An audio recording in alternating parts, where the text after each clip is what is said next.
आंखों में खुशी के आंसू थे, चेहरे पर एक अलग ही चमक। किंग्स मेड हिंदुस्तान जिंदाबाद जिंदाबाद के नारे से गूंज उठा। 50-50 वर्ल्ड कप से बाहर हुए, टीम इंडिया से नाराज फैंस के दिलों में एक बार फिर से खुशी की लहर उठी थी। मानो ऐसा लग रहा था कि हर भारतीय व्यक्ति को उसकी मंजिल मिल गई। कुछ के आंखों में खुशी के आंसू, तो कुछ के हाथों में तिरंगा लहराए। राष्ट्रगान से पूरा किंग्स मेड झूम उठा। और ऐसा हो भी क्यों ना, आखिर भारत पाकिस्तान का मैच जो था, लोगों के दिलों व दिमाग में भारत पाकिस्तान के क्रिकेट मैच का नशा कुछ इस कदर चढ़ चुका था कि लोग सारा काम धंधा छोड़कर टेलीविजन में डीडी नेशनल का चैनल लगाए पूरा दिन मैच का आनंद लेते थे। कभी कभी यह मैच कुछ इस कदर मोड़ लेता था कि गांव के लोग दूर किसी एक घर में मैच देखने पहुंच जाते थे, मानो कोई मेला लगा हो। दोस्तों, आज हम बात करने जा रहे हैं 2007 का T20 world cup Bharat versus Pakistan के बारे में। यह मैच 14 सितंबर 2007 को डरबन के किंग्स मेड में हुआ था।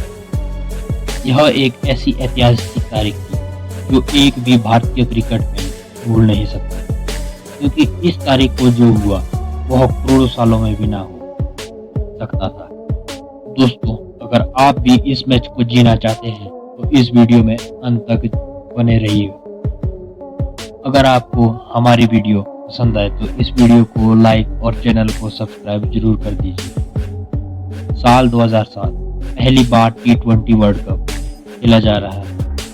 क्रिकेट के छोटे फॉर्मेट वाले वर्ल्ड कप की मेजबानी साउथ अफ्रीका को मिली थी।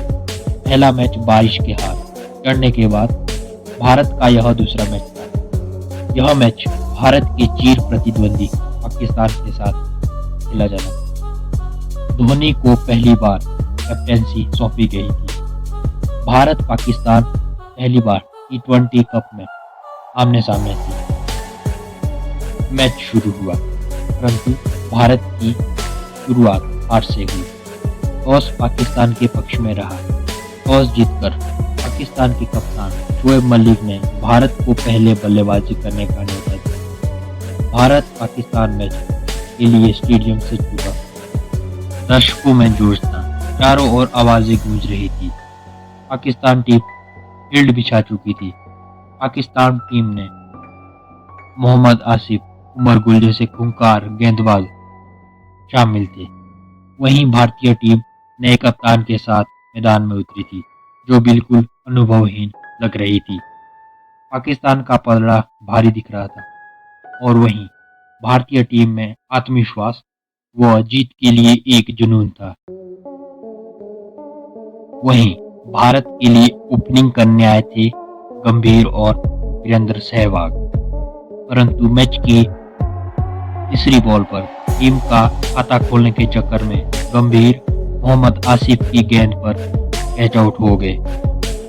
एक खराब शुरुआत के बाद दूसरा ओवर लेकर आए उमर गुल, जिनकी दूसरी ही गेंद पर सहवाग ने चौका लगाकर पाकिस्तान टीम पर प्रेशर डालना शुरू कर दिया। इससे कुछ राहत तो मिली थी, परंतु तीसरे ओवर की पहली गेंद पर एक बाहरी किनारे के चलते सहवाग आसिफ की बॉल पर बोल्ड हुए। सारे भारतीय दर्शक शांत हो गए। मैदान में सन्नाटा छा गया और वह जोश कुछ देर तक थम सा गया। भारत के दोनों ओपनर पवेलियन जा चुके थे। अब भारत का स्कोर था 2 विकेट खोकर मात्र 9 रन। एक ओर से उथप्पा क्रीज पर बने हुए थे। चौथे नंबर पर बैटिंग करने आए युवराज, जो उस समय टीम के सबसे उत्तम बल्लेबाज माने जाते थे। पर किस्मत को कुछ और ही मंजूर था।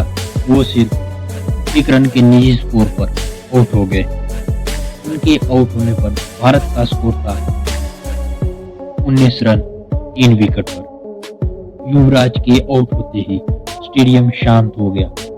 पाकिस्तान प्लेयर ऐसे सेलिब्रेट करने लगे मानो उन्होंने मैच जीत लिया हो। पर शायद उथप्पा उस दिन अलग ही मूड में आए हुए थे। उथप्पा और कार्तिक दोनों ने चौथे विकेट के लिए अच्छी पार्टनरशिप करी, कुछ अच्छे शॉट भी लगाए, लेकिन 7वें ओवर की चौथी गेंद पर आसिफ ने दिनेश कार्तिक को भी बोल्ड कर दिया और मैच अपनी ओर खींच लिया। 7 ओवर होते होते इंडिया का स्कोर था 34 रन 4 विकेट। फिर पिच पर आए भारत के कप्तान MS धोनी। उन्होंने उथप्पा के साथ मिलकर कुछ अच्छे शॉट्स खेले और आगे बढ़ाया। एक गया हुआ भरोसा फैंस की आंखों में फिर से दिखने लगा। देखते ही देखते उथप्पा ने धोनी के साथ अपनी 50 पूरी कर ली, लेकिन 50 की सेलिब्रिटी के चलते 13.1 ओवर की पहली गेंद पर स्टंप के पीछे खड़े विकेट कीपर उमरान अकमल को कैच थमा बैठे। जो माहौल कुछ देर पहले था वह फिर से आ गया। सेलिब्रेट करते फैंस ने अपनी आंखें झुका ली। स्कोर अब भी सिर्फ 82 रन 5 विकेट पर था। भारत का टॉप ऑर्डर पूरी तरह जा चुका था। उथप्पा के बाद पिच पर आए इंडिया के allrounder left handed batsman Irfan Pathan. उन्होंने धोनी के साथ मिलकर स्कोर को आगे बढ़ाया और 15 ओवर में 2 बड़े छक्के भी लगाए, जिससे भारतीय टीम 111 तक पहुंच गई। पर MS धोनी मूवी का एक डायलॉग है, इंसान जल्दबाजी में वो गलती करता है, और यही हुआ। इरफान पठान के साथ 15 ओवर की अंतिम बॉल पर इरफान पठान शाहिद अफरीदी की बॉल पर आउट हो गए। अब मैच के कुछ निर्णायक ओवर ही बचे थे। मैच को आगे ले जाना था, वह काम किया MS धोनी ने। 3 छक्के 1 चौका लगाकर स्कोर को आगे बढ़ाया, पर इस चक्कर में धोनी भी आउट हो गए। लास्ट ओवर में सिर्फ 3 रन ही बन पाए और 20 ओवर समाप्त होने पर भारत का स्कोर था 141 रन। बट पाकिस्तान के सामने यह काफी ना था। भारतीय फैंस की आंखों में मैच के प्रति कुछ ज्यादा जोश नहीं दिख रहा था। भारत की बॉलिंग की शुरुआत भी बैटिंग की तरह अच्छी नहीं हो पाई। शुरुआती ओवर में ही भारत की ओर से वाइड चौके छक्के 9 बॉल जाने लगी, परंतु तीसरे ओवर में आए RK सिंह, जिन्होंने पहली बॉल यॉर्कर डाली, जिससे भारत को पहली सफलता मिली। फैंस की आंखों में उम्मीद जागने लगी। चारों तरफ भारत जिंदाबाद के नारे लगने लगे। वहीं दूसरी तरफ पहला विकेट गिरने के बाद पाकिस्तान बल्लेबाजों ने संभल कर खेलना शुरू किया, और 7वें ओवर तक आते आते पाकिस्तान का स्कोर 44 रन तक पहुंच चुका था। एक अच्छी पार्टनरशिप बनती नजर आ रही थी। तभी अजीत अगरकर ने एक सोची समझी बॉल फेंकी, जिसके चलते सलमान बट धोनी के हाथों पीछे और बिहाइंड हो गए। सलमान के विकेट से पाकिस्तान भी उभरी ही नहीं थी। युवराज ने एक सटीक थ्रो मारकर उमरान अकमल को पाकिस्तान के पवेलियन जा चुके खिलाड़ियों में शामिल करा दिया, और उसी ओवर में इरफान पठान ने अफगानिस्तान को भी गेम बोर्ड कर दिया। इंडिया फिर से मोमेंटम खींचता जा रहा था, पर कुछ ऐसा हुआ वो भारतीय खिलाड़ियों ने सोचा भी नहीं। पाकिस्तान के दोनों बल्लेबाज शोएब मलिक और मिसबाह उल हक दोनों ने ताबड़तोड़ खेलना शुरू किया और भारत को फिर से बैकफुट पर धकेल दिया। पर इरफान पठान ने फिर से पाकिस्तान के कप्तान शोएब मलिक को कैच आउट कर दिया और भारत को फिर से मैच पर जिंदा कर दिया। पाकिस्तान के मिसबाह उल हक अभी भी क्रीज पर बने हुए थे। पाकिस्तान को अभी भी 15 गेंदों पर 39 रन की जरूरत थी। हरभजन सिंह ने अफरीदी को आउट कर दिया और मैच लगभग भारत के पक्ष में जा चुका था, परंतु मिसबाह उल हक ने हरभजन सिंह को लगातार 2 बाउंड्रीज मारकर स्कोर को 113 रन के पार पहुंचा दिया। इससे भारतीय फैंस की सांसें और धड़कनें तेज होने लगी। अब पाकिस्तान को केवल 29 रन चाहिए थे। गेंदें बची थी 12। और अगले ओवर की पहली ही गेंद पर यासिम ने एक चौका जड़ दिया। अब दोनों बल्लेबाज बैटिंग से आग उगल रहे थे, जिसका भारत के पास कोई जवाब नहीं दिख रहा था। 19वें ओवर में ही 17 रन आ गए थे। इसी के चलते मोमेंटम पाकिस्तान की टीम की तरफ शिफ्ट होने लगा।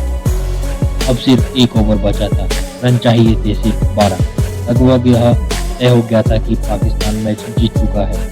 इसी ओवर की पहली गेंद पर यासिम ने मिसबाह को स्ट्राइक दे दी। दूसरी गेंद पर मिसबाह ने चौका जड़ दिया। जीत के लिए पाकिस्तान को चाहिए थे 4 गेंदों में 7 रन।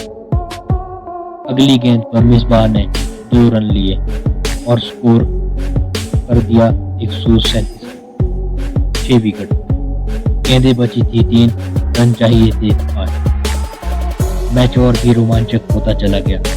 दोनों टीमों के फैंस की धड़कनें तेज होने लगी। मैदान में सन्नाटा छा गया और कुछ ऐसा हुआ जिसकी कल्पना भी नहीं की जा सकती। मिसबाह ने चौका जड़ दिया और मैच टाई हो गया। पाकिस्तान का स्कोर 141 रन 6 विकेट पर। और इसी के साथ ही पाकिस्तान के सारे खिलाड़ी और फैंस सेलिब्रेट करने लग गए। भारतीय फैंस को टीज करते हुए मैदान में पाकिस्तानी झंडे को लहराने लगे। लेकिन कहते हैं ना, नेवर सेलिब्रेट पुअरली। इस कहावत को सच कर दिया। अगली 2 गेंदों में श्रीशांत ने गेंद फेंकी, मिसबाह मिस कर गए और बॉल सीधे धोनी की दस्तानों में जा गिरी। अब 1 बॉल और 1 रन चाहिए था। दोनों टीम के जीतते ही फैंस ग्राउंड में आने के लिए बेतुर थे। वहीं पाकिस्तान के फैंस इस आड़ में थे कि पाकिस्तान जीत की ट्रॉफी लेकर यहां से चली जाएगी, लेकिन किस्मत को कुछ और ही मंजूर था। हमारे दिलों में राज करने वाले उस समय के भारतीय कप्तान महेंद्र सिंह धोनी शांत दिमाग से फील्ड को अगली बॉल के लिए सजा रहे थे। श्रीशांत ने लास्ट बॉल फेंकी पर बाउंस के कारण बल्ले और गेंद का संपर्क ना हो पाया और बॉल सीधा टप्पा लेती हुई सीधे फील्डर के पास चली गई, जिसने बॉल फुर्ती से श्रीशांत के लिए पास किया, जिससे श्रीशांत ने मिसबाह को रन आउट कर दिया। इस समय भारतीयों में सेलिब्रेशन का माहौल देखने लायक था। दर्शकों में खुशी की लहर थी, जैसे उन्होंने मैच जीत लिया हो। लेकिन अभी सबसे जरूरी चीज बाकी थी, वह थी बॉल आउट, जिससे दोनों टीमों को 5-5 मौके दिए जाने थे और ज्यादा बार स्टंप पर मारने वाली टीम विजेता घोषित की जानी थी। वर्ल्ड कप में भारत का पहला मैच टाई हो गया। इंडिया की ओर से पहले बॉल करने आए सहवाग ने आते ही पहली बॉल पर विकेट उड़ा दी। वहीं दूसरी तरफ पाकिस्तान की ओर से बॉल करने आए यासिर रफाक, जो स्टंप के आसपास भी बॉल ना फेंक पाए और इंडिया का स्कोर था 1-0। फिर भारत की ओर से हरभजन सिंह बॉलिंग करने आए। उन्होंने सीधे स्टंप पर बॉल दे मारी और दूसरा पॉइंट हासिल कर लिया। वहीं दूसरी तरफ पाकिस्तान की ओर से उमर गुल फिर से मिस कर बैठे। 2 विकेट लेने के बाद इंडिया का कॉन्फिडेंस नेक्स्ट लेवल था। पाकिस्तान थोड़ा सहम चुका। अंतिम गेंद पर कुछ ऐसा हुआ जिसकी कल्पना किसी ने ना की थी। लास्ट बॉल इंडिया की ओर से करने आए उथप्पा, जिन्होंने अपनी जिंदगी में कभी बॉलिंग को हाथ तक ना लगाया था। लेकिन महेंद्र सिंह धोनी को अपने पर और उथप्पा पर पूर्ण विश्वास था और कुछ ऐसा ही हुआ। यह विश्वास यकीन में बदल गया। उथप्पा ने स्टंप पर सटीक मारकर इंडिया को 3-0 की बढ़त करा दी और पाकिस्तान की ओर से बॉलिंग करने आए शाहिद अफरीदी, जो एक माने चुने हुए गेंदबाज थे। प्रेशर के चलते शाहिद अफरीदी ने लास्ट मौका गंवा दिया। महेंद्र सिंह धोनी के शांत दिमाग और उत्तम कप्तान के चलते बड़े बड़े धुरंधर उनके सामने घुटने टेक देते थे। अब भारत मैच जीत चुका था। यहीं से महेंद्र सिंह धोनी को विश्व के सर्वोच्च कप्तान की श्रेणी में गिने जाने लगा था, जिन्होंने आगे चलकर भविष्य में भारतीय क्रिकेट को नई पहचान दिलाई। दोस्तों, अगर आप भी ऐसे शानदार मैच की स्टोरीज देखना पसंद करते हैं तो हमारे चैनल को सब्सक्राइब जरूर करें। रेगुलर आपके लिए ऐसी वीडियो लेकर आएंगे। तब तक के लिए जय हिंद, जय भारत।